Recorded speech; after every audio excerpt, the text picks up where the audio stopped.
Okay, so there are people out there who have done like an explanation of the digital nomad visa for Spain way better than I'm going to. I'm not really even going to explain it. I just like a couple of my friends had asked, what was that like or whatever. So the visa we went for was the digital nomad visa, meaning that you work remotely for a company that is not located in Spain. So like I can't work for a Spanish employer while I'm here. Although, since Lee is like my dependent on the visa, I'm the main applicant, he can work for a Spanish employer, which is okay, whatever, anyway. But I have to be getting my main source of income from outside of Spain. And, you have to go through all this paperwork and everything. We hired an attorney, Pablo Gomez Martin.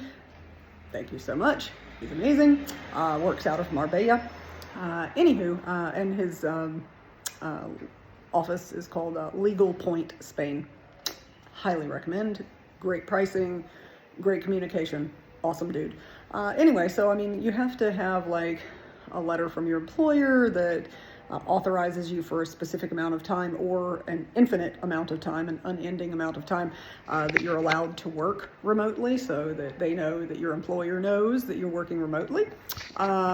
You also, have to have like a criminal background check, so you go and do your FBI fingerprinting and everything, and you have to have that apostilled. In case you don't know what apostilled is, it's basically you have to send off your documentation to be made official by either the federal government or the state that you reside in. This is for the United States only, by the way.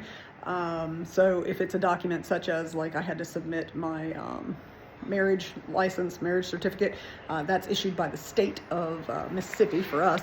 So I had to have that sent off to the state to have it apostilled.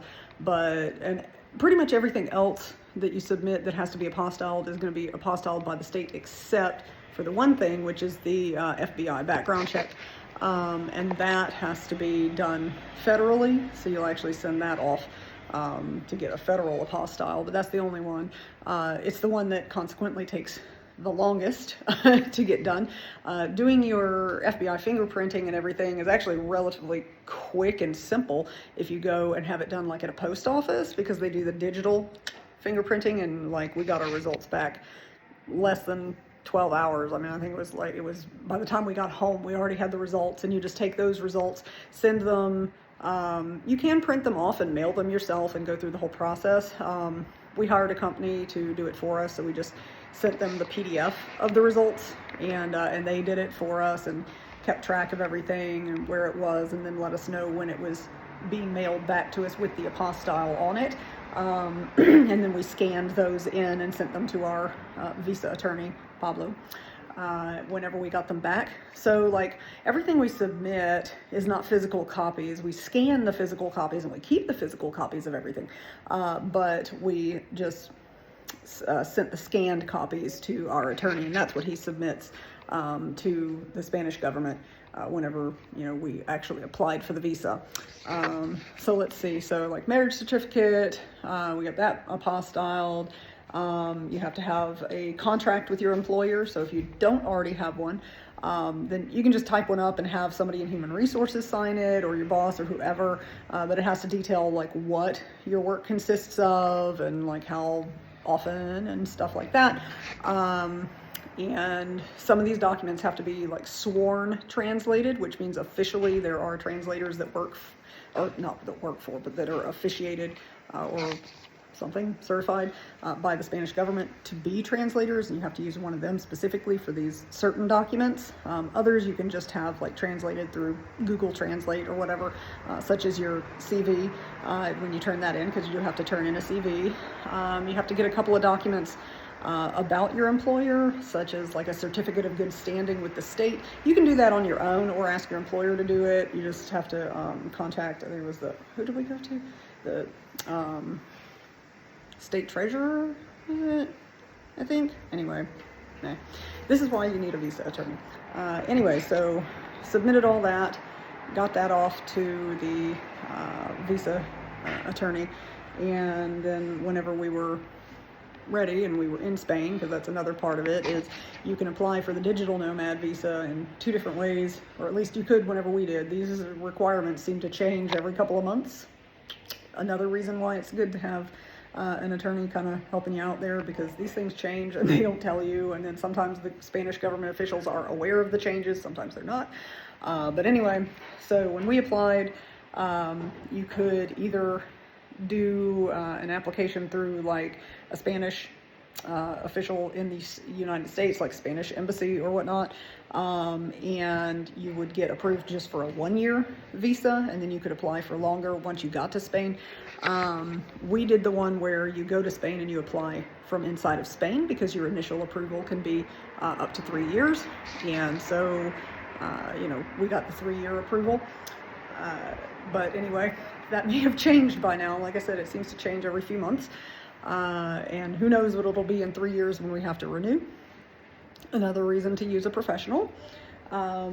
It's really not as expensive as you would think to use a good professional, not somebody that's trying to charge you $5,000, $6,000, $7,000 for these services. Like it was less than $2,000 for what we did.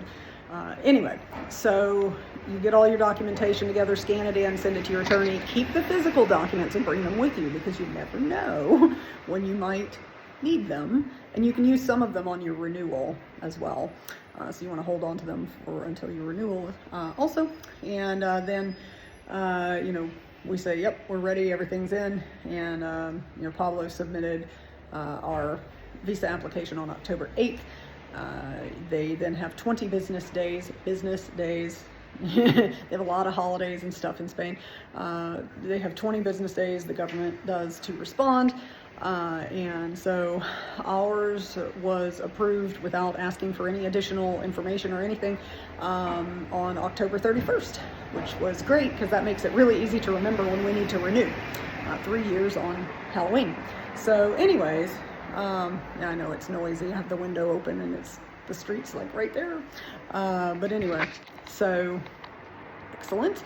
It was stressful, but much less so since we had someone to help us through all of this, which is why, another reason why, you know, I recommend it. Moving to another country and relocating is stressful enough. You know, having someone there to help and ask questions, highly recommend if you can. That's not where I chose to save money at all.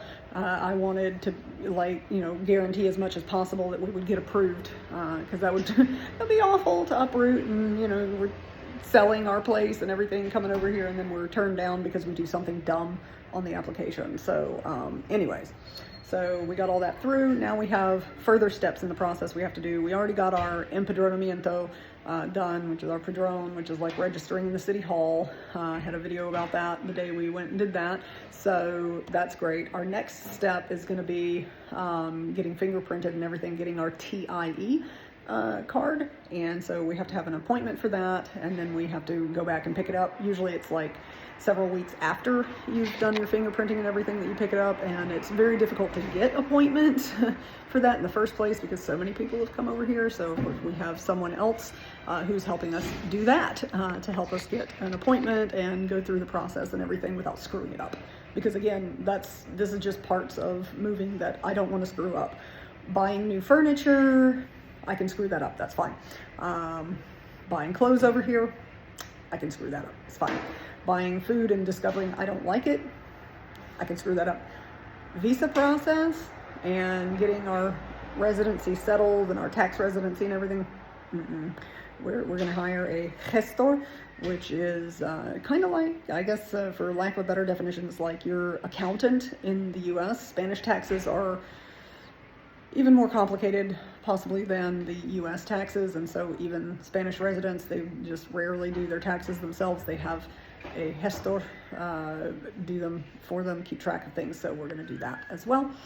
Anyway, so okay, this video is already too long, and again, if there's people out there watching this who aren't my friends and family and stuff, I don't know, you must be having a really boring day or something, because I mean, I don't know, I hope you find value in these videos, but I don't know who in the hell's out there that has watched these videos a couple hundred times. It's weird.